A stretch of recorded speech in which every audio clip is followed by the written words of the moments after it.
मैं बाऊं बधी चाहती मुझे बाबे जो इलाज करो।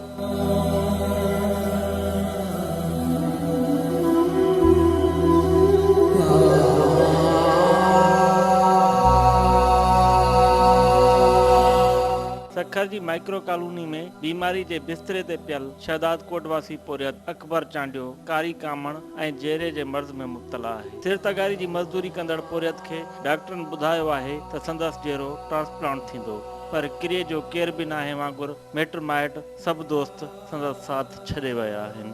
10-15 साल थी विया आहिनि इन मुंहिंजे मर्ज़ खे।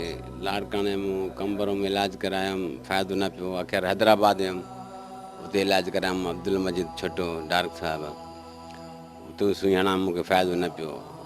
विच में छॾे ॾिनो, मज़ूरी कंदो हुउमि, पुॼी न सघंदो हुउमि। नंढड़ा बच्चा सिर तगारी जो कमु कंदो हुउमि।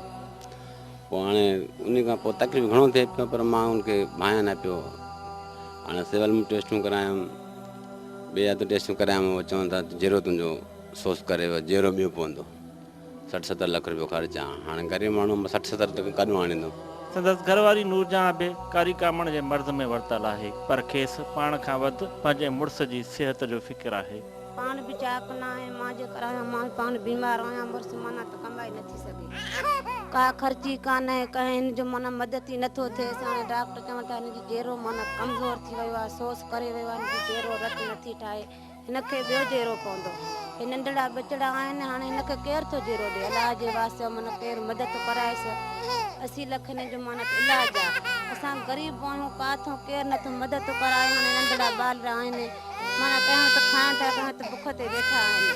अकबर चांडे जो पुटु बरकत जंहिंजी स्कूल वञण ऐं पढ़ण जी ॼमार आहे, पर पीउ जी बीमारी सबबु हू छोला विकिणी घर जो गाॾो हलाइण लाइ मजबूर आहे। मां स्कूल में आई हूंदो, छोला वोला खपाए पियो, गुज़ारो कंदो आहियां।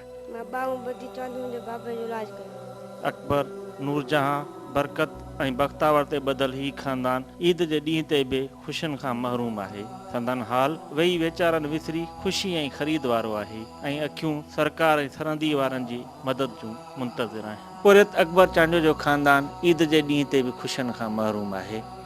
हू पाण बीमार आहे ऐं संदसि घरवारी पिणु बीमार आहे।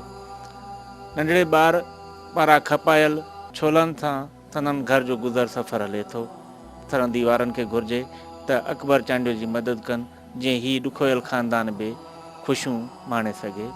कैमरामैन जावेद घुनियो सां गॾु मुश्ताक टांवरी, सिंध TV न्यूज़, सखर।